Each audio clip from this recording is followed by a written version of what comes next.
Good morning children. How are you children? I am fine. बच्चों class 7 आज मैं आपको पार्ट 2 नादान दोस्त के विषय में कुछ बता रही हूँ, उसको आप गौर से सुनिएगा और दिए हुए कार्य को सतत कार्य करने का प्रयत्न कीजिएगा। नादान दोस्त। प्रस्तुत कहानी नादान दोस्त का अर्थ है ना समझ मित्र। कहानी में दो बहुत छोटे छोटे बच्चों की बाल सुलभ सोच पर आधारित उपन्यास सम्राट और हृदय स्पर्शी कहानियों के लेखक मुंशी प्रेमचंद जी ने बच्चों के चिड़ियों और उनके होने वाले बच्चों के प्रति प्रेम और जिज्ञासा को बड़े अच्छे ढंग से प्रस्तुत किया है। साथ ही अंत में बहुत ही अच्छी शिक्षा भी दी है कि चिड़िया तथा उनके घोंसलों से हमें कभी भी छेड़छाड़ नहीं करनी चाहिए, क्योंकि अंडों को छू लेने पर चिड़िया उन्हें त्याग देती है और पुनः वो अंडे खराब हो जाते हैं। बच्चों नासमझ, बच्चे तो नासमझ ही होते हैं और बच्चों की जिज्ञासा हर चीज़ हर वस्तु को देखकर बढ़ती है। ये केशव और श्यामा दो छोटे छोटे भाई बहन हैं और आपस में दोनों मित्र हैं। गर्मी का सीजन था, घर परिवार में सभी आराम कर रहे थे, सो रहे थे, परंतु ये दोनों छोटे बच्चे जाग रहे थे। बच्चों को नींद ही कहाँ आती है, वो अपने खेलने और कुछ न कुछ करने में मस्त रहते हैं। इन लोगों ने जब अपने घर के कार्निस पर देखा कि एक चिड़िया बार बार आ रही है जा रही है, तो इनके मन में ये विचार हुआ कि चिड़िया यहाँ क्यों आ रही है, क्या चिड़िया का यहाँ घोंसला है। यह सोचकर केशव ने कहा कि चलो मैं कार्निस पर चढ़कर देखता हूँ, लेकिन बच्चे छोटे हैं, कार्निस पर कैसे जा पाएंगे। वो एक स्टूल लाया और स्टूल पर चढ़ा, लेकिन कार्निस तक नहीं पहुँचा। फिर श्यामा से बोला, श्यामा स्टूल देखती रहना, मैं नहाने वाली चौकी लाता हूँ। नहाने वाली चौकी लाया और लाने के बाद उस स्टूल को चौकी पर रख दिया।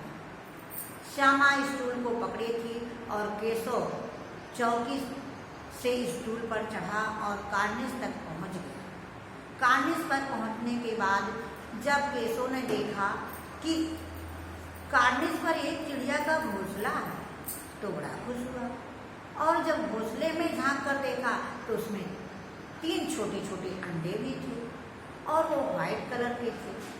अब उसने सोचा कि देखो ये अंडे पर कार्निस के ऊपर है, धूप भी आती है, छांव भी आती है, गर्दा भी पड़ता है, मिट्टी भी पड़ती है, अब इससे हमें सुरक्षित रखना चाहिए। बच्चों की सोच अबोध होती है।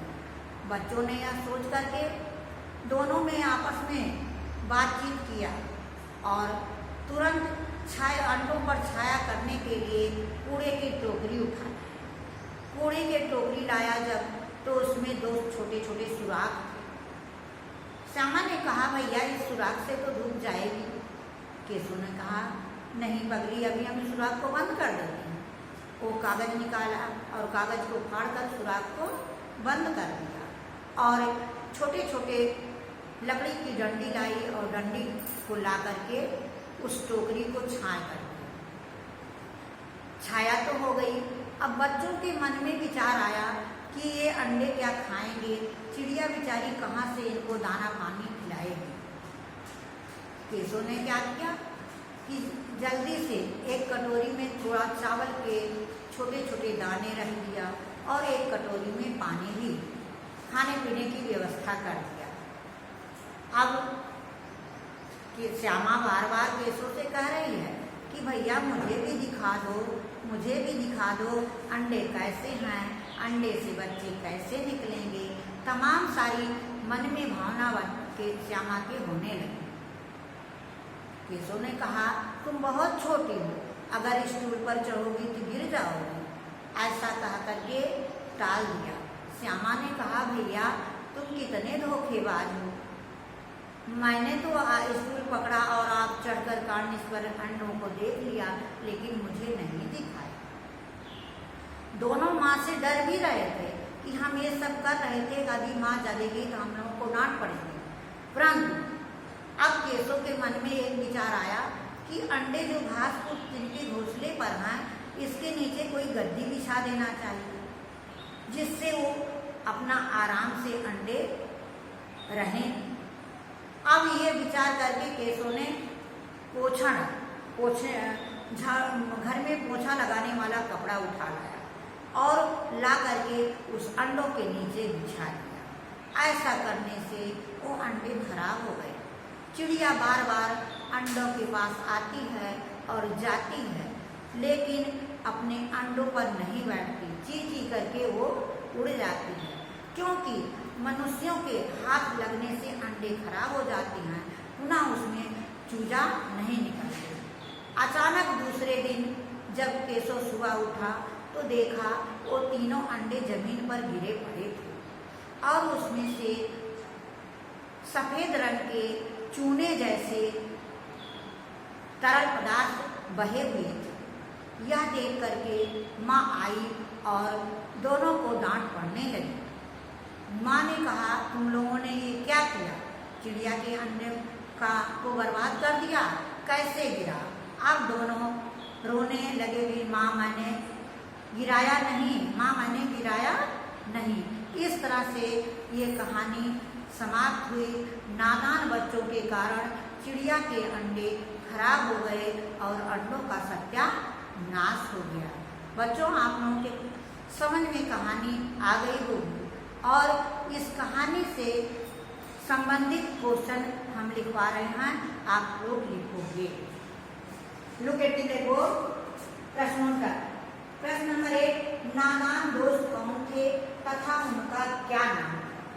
उत्तर है, नादान दोस्त 2 भाई बहन थे, केशव और श्यामा। प्रश्न नंबर 2, चिड़िया अपना घोंसला कहाँ बनाई थी? चिड़िया अपना घोंसला केशव के घर के कार्निस पर बनाई थी तथा घोंसले में कितने अंडे थे? तथा घोंसले में 3 अंडे।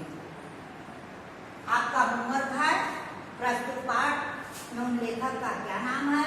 प्रस्तुत कहानी में लेखक ने किसके बारे में चर्चा की है? चिड़िया का घोंसला कहाँ पर था? ओके।